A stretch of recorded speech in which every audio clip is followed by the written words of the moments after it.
hello there. Hello, Marion, and she reads a lot, and I'm sure lots of others are here now. Um, a strange thing just happened. I was waiting for the phone to tell me it was 5 o'clock. It was 4:59, and then suddenly it said it was 5:01. It jumped from 4:59 to 5:01. So I think I'm a minute later than starting than I had planned. Or somehow I lost a minute, or something happened. I don't know what it was, but it was very strange.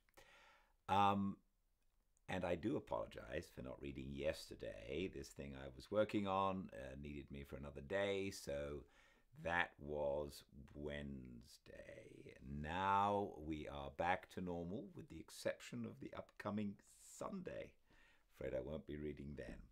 But the movie I've been doing is done for me now, so we will push on. And we will push on with The Murder of Roger Ackroyd, which I'm thoroughly enjoying. I've been steeling myself not to rush too far ahead, just so that I can read to you guys and enjoy it at the same time. Where we are at is that poor old Roger Ackroyd is now dead, which is a shame because I was enjoying doing his accent. And he is now being investigated by Hercule Poirot, which is good because I enjoy doing his accent a lot. So we've had certain things being looked at so far. The number one suspect is Ralph Peyton. That's what it seems. I was once told a long time ago that when you read Agatha Christie, the first person you suspect is always the person who done it. You go number one, and then you go through everybody else, and you end up back at the first person, and that's the person who done it. So it seems like Ralph Peyton is the person who we thought did it first. So maybe, if that theory holds true, he will be the baddie. We shall see, because excitingly, I don't know who done it. Welcome to a fireside reading of The Murder of Roger Ackroyd, Chapter 9, The Goldfish Pond. We walked back to the house together. There was no sign of the inspector. Poirot paused on the terrace and stood with his back to the house, slowly turning his head from side to side. Une belle propriété, he said at last, appreciatively. Who inherits it? His words gave me almost a shock. It is an odd thing, but until that moment the question of inheritance had never come into my head. Poirot watched me keenly. It is a new idea to you, that, he said at last. You had not thought of it before, eh? No, I said truthfully. I wish I had. He looked at me again, curiously. I wonder just what you mean by that, he said thoughtfully. Ah, no. As I was about to speak, inutile, you would not tell me your real thought. Everyone has something to hide, I quoted, smiling. Exactly. You still believe that? More than ever, my friend. But it is not easy to hide things from Hercule Poirot. He has a knack of finding out. He descended the steps of the Dutch garden as he spoke. Let us walk a little, he said over his shoulder. The air is pleasant today. I followed him. He led me down a path to the left, enclosed in yew hedges. A walk led down the middle, bordered each side with formal flower beds, and at the end was a round, paved recess with a seat and a pond of goldfish. Instead of pursuing the path to the end, Poirot took another which wound up the side of a wooded slope. In one spot the trees had been cleared away and a seat had been put. Sitting there one had a splendid view of the countryside, and one looked right down on the paved recess and the goldfish pond. England is very beautiful, said Poirot, his eyes straying over the prospect. Then he smiled. And so are English girls, he said in a lower tone. Hush, my friend, and look at the pretty picture below us. It was then that I saw Flora. She was moving along the path we had just left, and she was humming a little snatch of song. Her step was more dancing than walking, and in spite of her black dress there was nothing but joy in her whole attitude. She gave a sudden pirouette on her toes, and her black draperies swung out. At the same time she flung her head back and laughed outright. As she did so, a man stepped out from the trees. It was Hector Blunt. The girl started. Her expression changed a little. "How you startled me! I didn't see you." Blunt said nothing, but stood looking at her for a minute or two in silence. "What I like about you," said Flora with a touch of malice, "is your cheery conversation." I fancy that at that Blunt reddened under his tan. His voice, when he spoke, sounded different. It had a sort of curious humility in it.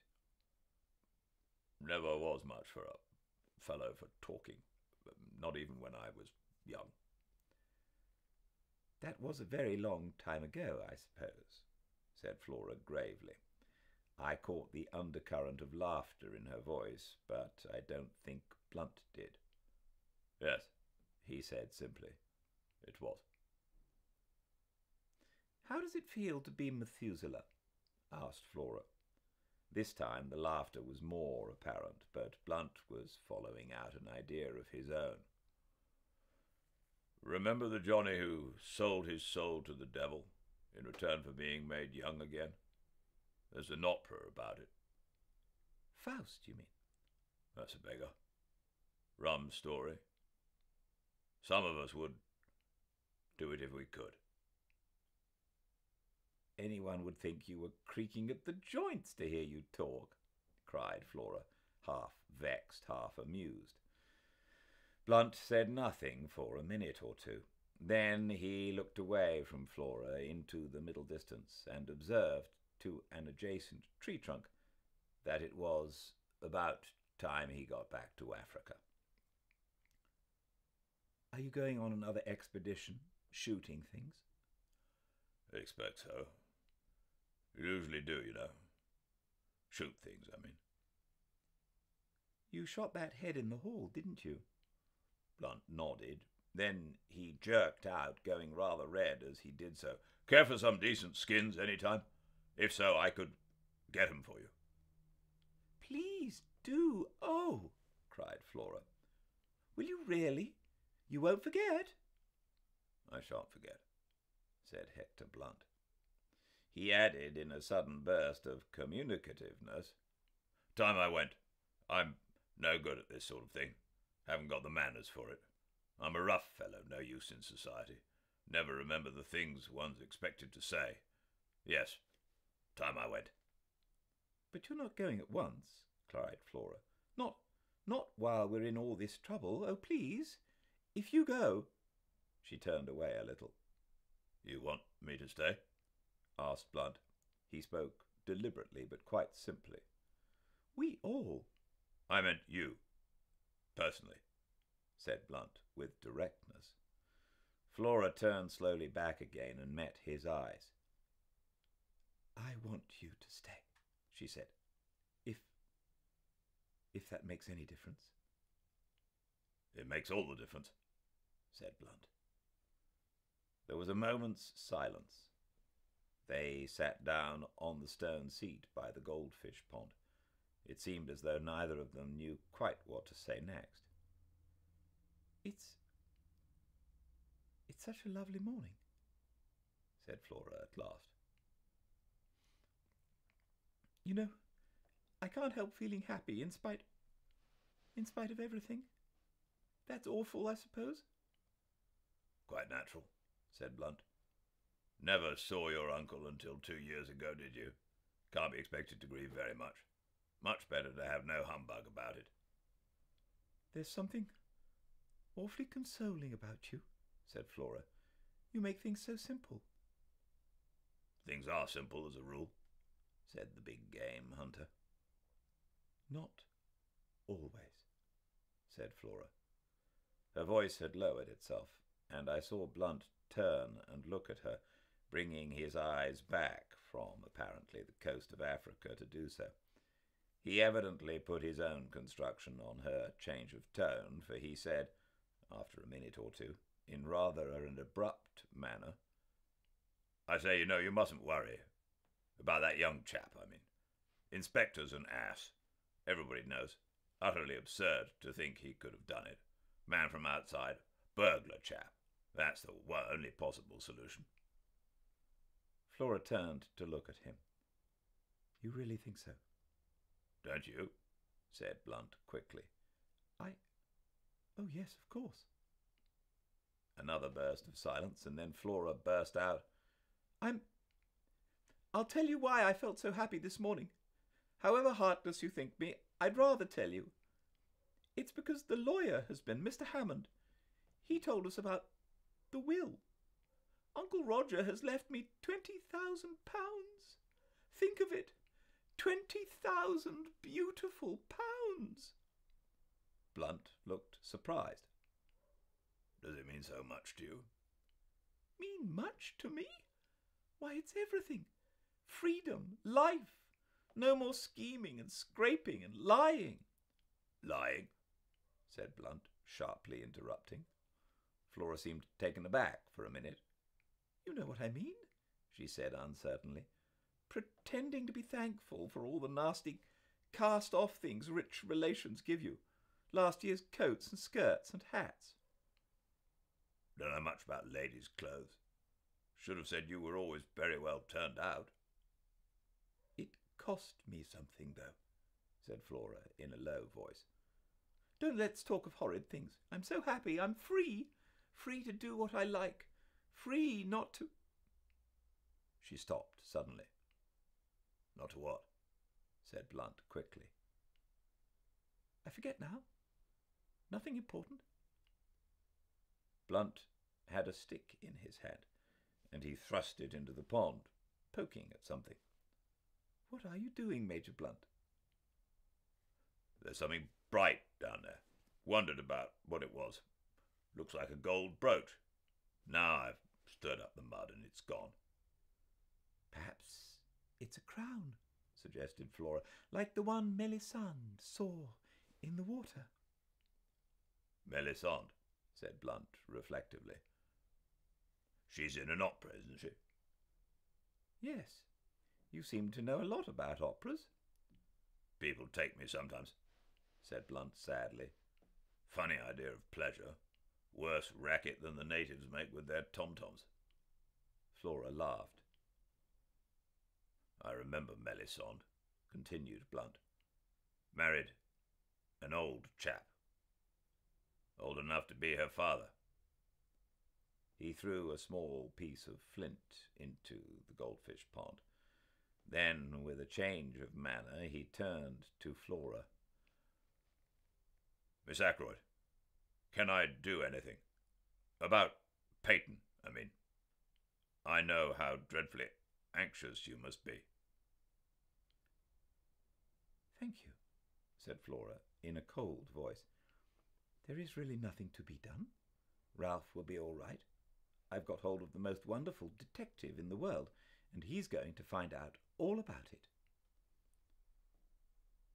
For some time, I had felt uneasy as to our position. We were not exactly eavesdropping, since the two of us in the garden below had only to lift their heads to see us. Nevertheless, I should have drawn attention to our presence before now, had not my companion put a warning pressure on my arm. Clearly he wished me to remain silent. But now he rose briskly to his feet, clearing his throat. I demand pardon, he cried. I cannot allow mademoiselle thus extravagantly to compliment me and not draw attention to my presence. They say the listener hears no good of himself, but that is not the case this time. To spare my blushes, I must join you and apologize. He hurried down the path with me close behind him and joined the others by the pond. "This is Monsieur Hercule Poirot," said Flora. "I expect you've heard of him." Poirot bowed. "I know Major Blunt by reputation," he said politely. "I am glad to have encountered you, monsieur. I am in need of some information that you can give me." Blunt looked at him inquiringly. "When did you last see Monsieur Ackroyd alive?" "At dinner." "And you neither saw nor heard anything of him after that?" "Didn't see him. Heard his voice." "How was that?" "I strolled out on the terrace." "Pardon me, what time was this?" "About 9:30. I was walking up and down smoking in front of the drawing-room window. I heard Ackroyd talking in his study." Poirot stooped and removed a microscopic weed. "Surely you couldn't hear voices in the study from that part of the terrace," he murmured. He was not looking at Blunt, but I was, and to my intense surprise I saw the latter flush. "Went as far as the corner," he explained unwillingly. "Ah, indeed," said Poirot. In the mildest manner, he conveyed an impression that more was wanted. "Thought I saw a woman disappearing into the bushes. Just a gleam of white, you know. Must be mistaken. It was while I was standing at the corner of the terrace that I heard Ackroyd's voice speaking to that secretary of his." "Speaking to Mr. Geoffrey Raymond?" "Yes, that's what I supposed at the time. Seems I was wrong." "Mr. Ackroyd didn't address him by name?" "Oh, no." "Then, if I may ask, why did you think—" Blunt explained laboriously. "Took it for granted that it would be Raymond, because he had said just before I came out that he was taking some papers to Ackroyd. Never thought of it being anybody else." "Can you remember what the words you heard were?" "Afraid I can't. Something quite ordinary and unimportant. Only caught a scrap of it. I was thinking of something else at the time." "It is of no importance," murmured Poirot. "Did you move a chair back against the wall when you went into the study after the body was discovered?" "Chair? No. Why should I?" Poirot shrugged his shoulders but did not answer. He turned to Flora. "There is one thing I should like to know from you, mademoiselle. When you were examining the things in the silver table with Dr. Shepherd, was the dagger in its place, or was it not?" Flora's chin shot up. "Inspector Raglan has been asking me that," she said resentfully. "I told him, and I'll tell you, I'm perfectly certain the dagger was not there. He thinks it was, and that Ralph sneaked it later in the evening, and he doesn't believe me. He thinks I'm saying it to shield Ralph." "And aren't you?" I said gravely. Flora stamped her foot. "You too, Dr. Shepherd. Oh, it's too bad." Poirot tactfully made a diversion. "It is true what I heard you say, Major Blunt. There is something that glitters in this pond. Let us see if I can reach it." He knelt down by the pond, baring his arm to the elbow, and lowered it in very slowly so as not to disturb the bottom of the pond. But, in spite of all his precautions, the mud eddied and swirled, and he was forced to draw his arm out again empty-handed. He gazed ruefully at the mud upon his arm. I offered him my handkerchief, which he accepted with fervent protestations of thanks. Blunt looked at his watch. "Nearly lunchtime," he said. "We'd better be getting back to the house." "You will lunch with us, Mr. Poirot?" "You will lunch with us, Monsieur Poirot?" asked Flora.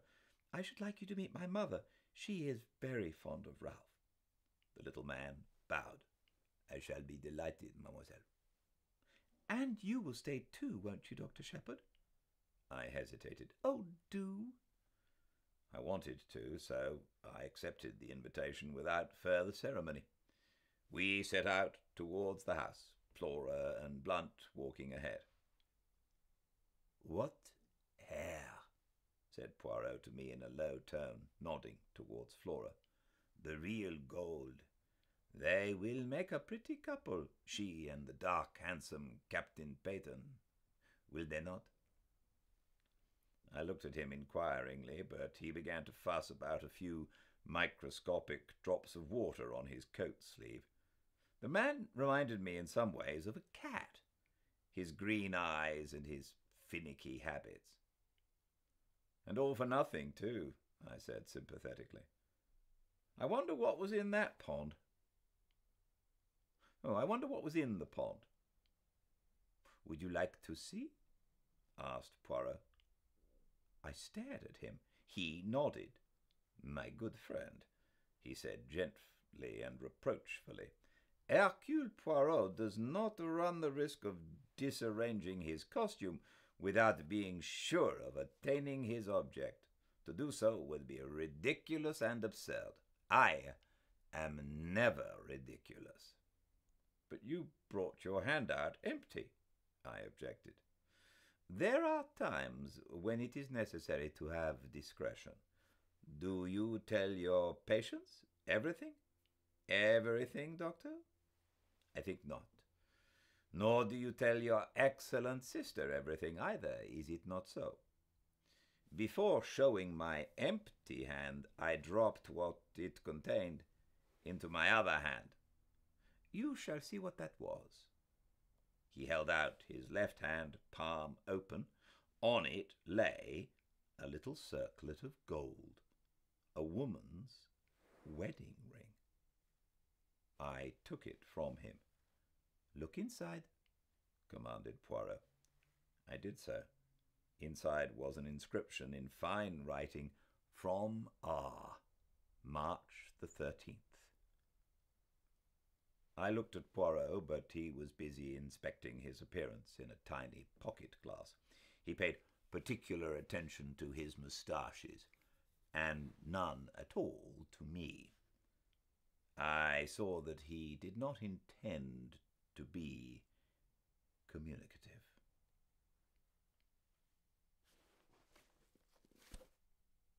More tomorrow at 5 Pacific at Fireside Reading on Instagram. It's great to be back. I'm so happy you're with me. Until tomorrow, I do hope you all stay very, very well.